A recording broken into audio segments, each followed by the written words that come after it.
Afin de représenter ces différentes observations que l'on a faites, on va pouvoir utiliser un modèle, donc un modèle de déformation continentale. Pour cela, on peut disposer d'un modèle où, dans l'espace qu'il y a entre deux parties en mousse, on met des couches de plâtre blanc d'environ 3 cm d'épaisseur et on les tasse. On peut tracer à la surface des lignes qui sont avec un même espacement. Puis, on peut faire coulisser l'une des deux parties en mousse contre l'autre avec un mouvement lent et régulier qui correspondrait à des mouvements de convergence et observer les structures tectoniques qui se mettent en place. Donc, on pourrait observer des failles, plus précisément des failles inverses. On peut voir ici un bloc qui passerait au-dessus d'un autre. Alors, je sais qu'avec la vue qu'on a, c'est pas évident, mais qu'on aurait des nouveaux ici.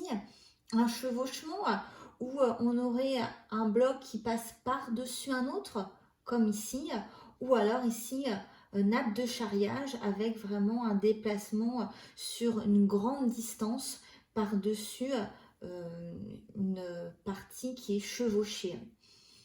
On pourrait aussi mesurer les déformations, la hauteur du relief qui devrait être plus importante, c'est noté ici, un raccourcissement, vu que c'est nous qui faisons coulisser les deux parties de quelques centimètres, et également un élargissement, c'est-à-dire qu'on pourrait avoir des déformations qui sont plus épaisses également.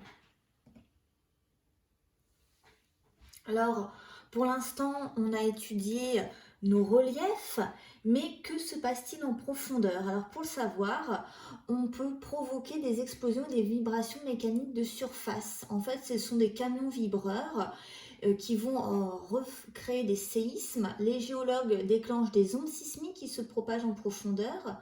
Lorsque ces ondes arrivent au niveau d'une limite séparant des roches différentes, par exemple la limite entre la croûte manteau qui s'appelle le Meaux, ou toutes les limites entre des strates sédimentaires en surface ou des granites profonds par exemple, donc on a vraiment un changement de structure, et bien dans ces cas-là, ça va pouvoir se refléter au niveau de ce profil. On peut également voir des failles au sein de structures rocheuses où les ondes peuvent être réfléchies par cette limite et vont regagner la surface. Donc un mouvement réfléchi, et c'est au niveau de la zone de réflexion qu'il va y avoir des zones plus sombres. Ces ondes sont donc enregistrées par des capteurs, ce qui permet de positionner en profondeur les différentes limites, qu'on appelle des réflecteurs. Donc chaque trait noir, c'est un réflecteur. La cartographie des réflecteurs en profondeur permet aux géologues d'avoir une idée de la structure profonde de la chaîne.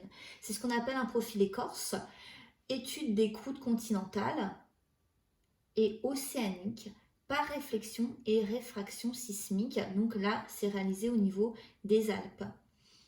Alors, c'est très difficile de pouvoir étudier correctement ce profil écorce et ce n'est pas ce qui vous est demandé parce qu'il faut avoir quelques années de géologie à son actif, mais vous pouvez très bien avoir à discuter de l'interprétation qu'on peut faire de ce profil écorce. On voit en rose violacé la croûte continentale, ici en dessous le manteau, en rouge le Meaux, et on voit également des accidents tectoniques majeurs, donc avec la formation de failles et des zones de chevauchement qui donc ont des noms particuliers au niveau des Alpes. Si je zoome à un endroit particulier, à un endroit précis qui est là, entre Bonne et Beldonne, hop, je retrouve précisément ces structures. Donc je rappelle que les couches sont dans l'ordre des plus anciennes aux plus récentes ici. La coupe géologique ci-contre présente la région de Chambéry en périphérie des Alpes. On y voit un ensemble de failles inverses permettant le chevauchement des couches géologiques. En effet, les terrains anciens, les terrains jurassiques en bleu, se retrouvent au-dessus des terrains plus jeunes, crétacés en vert.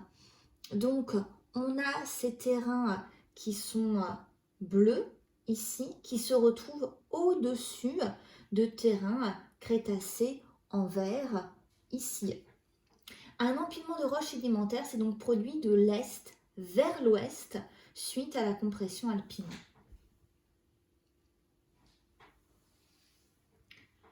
Si on s'attarde à précisément délimiter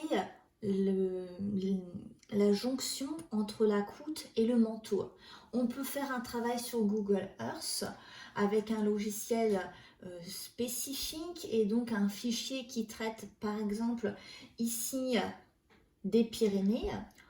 On voit que chaque trait ici correspond à un isobate du mot. Donc on connaît les isothermes. Un isotherme, c'est une ligne imaginaire avec la même température. Un isobate, ça correspondrait à un trait imaginaire de même profondeur, donc qui délimite entre la croûte et le manteau.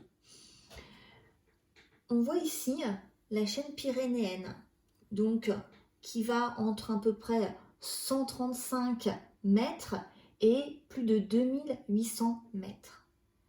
On peut se demander que se passe-t-il en profondeur, sachant qu'on a dit qu'au niveau des zones de collision, on avait un épaississement crustal. Donc, certes, on voit que la croûte ici est plus épaisse, mais jusqu'à quelle profondeur elle va cette croûte?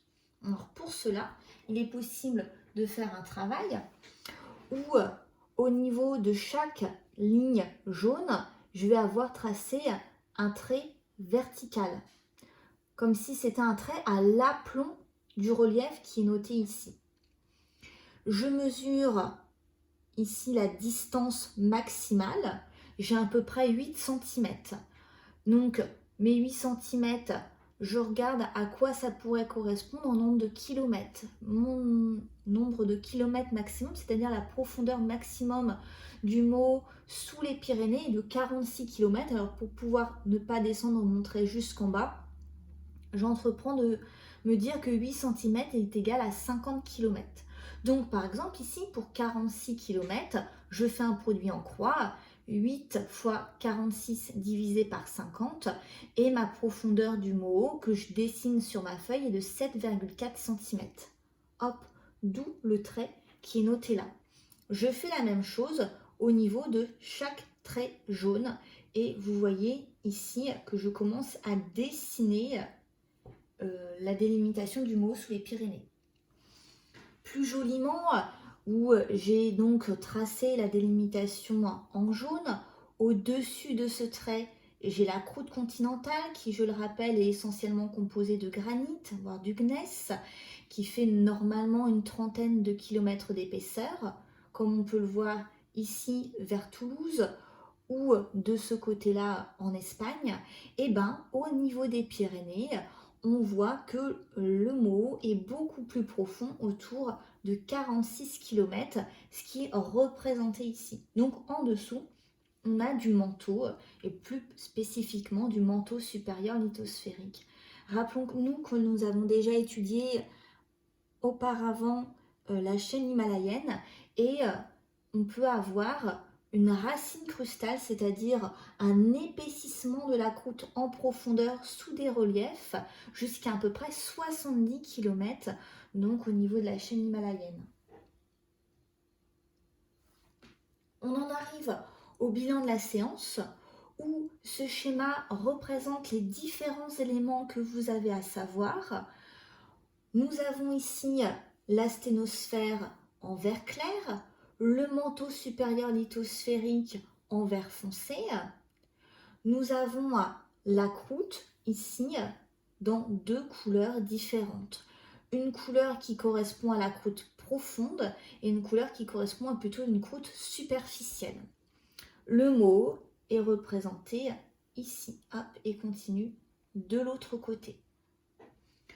On aurait ici deux plaques, une plaque qui serait marron foncé et une autre plaque qui serait donc marron clair.